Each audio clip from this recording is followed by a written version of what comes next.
नमस्कार दोस्तों, मैं के आपके सामने फिर हाजिर हुआ हूं चुनावी दंगल के एक नए एपिसोड के साथ। तो आइए शुरू करते हैं चुनावी दंगल का यह नया एपिसोड। राजस्थान में 25 नवंबर को विधानसभा चुनाव होने वाले हैं। कांग्रेस और भाजपा दोनों ही पार्टियों ने कई विधानसभा सीटों पर अपने उम्मीदवारों की घोषणा कर दी है। इस बीच तीसरे दल के रूप में स्थापित करने की चाह में आरएलपी ने राजस्थान की सियासत में हलचल मचा रखी है। आरएलपी के प्रमुख नागौर के सांसद हनुमान बेनीवाल अपने तेज तर्रार और विवादित बयानों के कारण काफी सुर्खियों में रहते हैं। बेनीवाल इस चुनाव में राष्ट्रीय लोकतांत्रिक पार्टी को व्यापक स्तर पर राजस्थान में खड़ा करने के लिए प्रयास में है। उन्होंने इस चुनाव में 200 विधानसभा सीटों पर अपने उम्मीदवार उतारने की ताल ठोकी है, जिसको लेकर सियासत में जमकर हलचल है। ऐसे में सवाल उठ रहा है कि बेनीवाल राजस्थान की राजनीति को कितना प्रभावित करेंगे।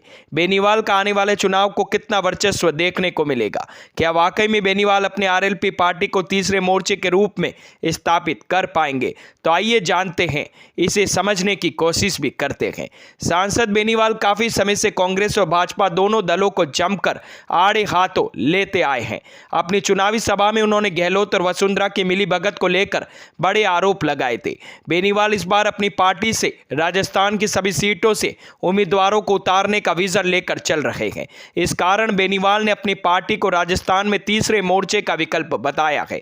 इस विधानसभा चुनाव को लेकर बेनीवाल काफी सक्रिय है। इसको लेकर उसका चुनावी कैंपेन सत्ता परिवर्तन संकल्प यात्रा इन दिनों सुर्खियों में है। बेनीवाल ने यह यात्रा 1 माह पहले सालासर बालाजी के स्थान से शुरू की थी।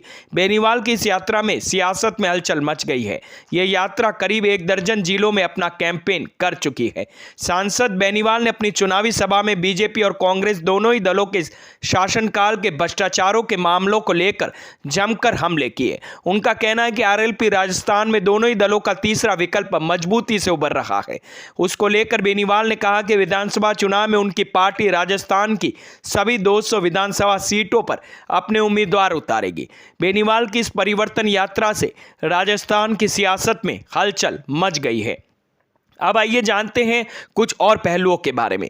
सांसद बेनीवाल इस बार विधानसभा चुनाव में अपनी मजबूती से ताल ठोकने के लिए काफी गंभीर है।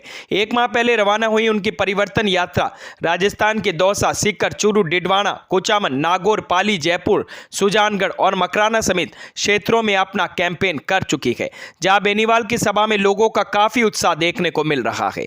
इस कैंपेन से दोनों ही दलों में हलचल मची हुई है। इसके अलावा हनुमान बेनीवाल की पूर्व डिप्टी सीएम सचिन पायलट के गढ़ टोंक पर भी नजर बनी हुई है। इसको लेकर बीते दिनों उन्होंने टोंक में जनसभा आयोजित कर टोंक से भी पायलट के खिलाफ अपना उम्मीदवार उतारने के संकेत दिए थे।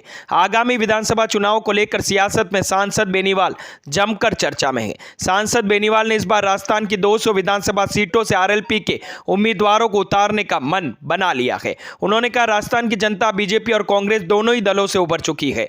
अब जनता तीसरे विकल्प की तलाश में है, जिसे आरएलपी पूरा कर सकती है। उसको लेकर उन्होंने सत्ता परिवर्तन संकल्प यात्रा भी चला रखी है। इसमें लोगों का काफी उत्साह देखने को मिल रहा है। लोगों के उत्साह को देखकर सियासत में चर्चा है कि बेनीवाल इस विधानसभा चुनाव में अपनी कितनी हैसियत रखते हैं और कितना चुनाव परिणाम को प्रभावित करेंगे। अब यह तो देखने वाली ही बात होगी। सांसद बेनीवाल अपने आरएलपी पार्टी से 2019 में नागौर से सांसद चुने गए।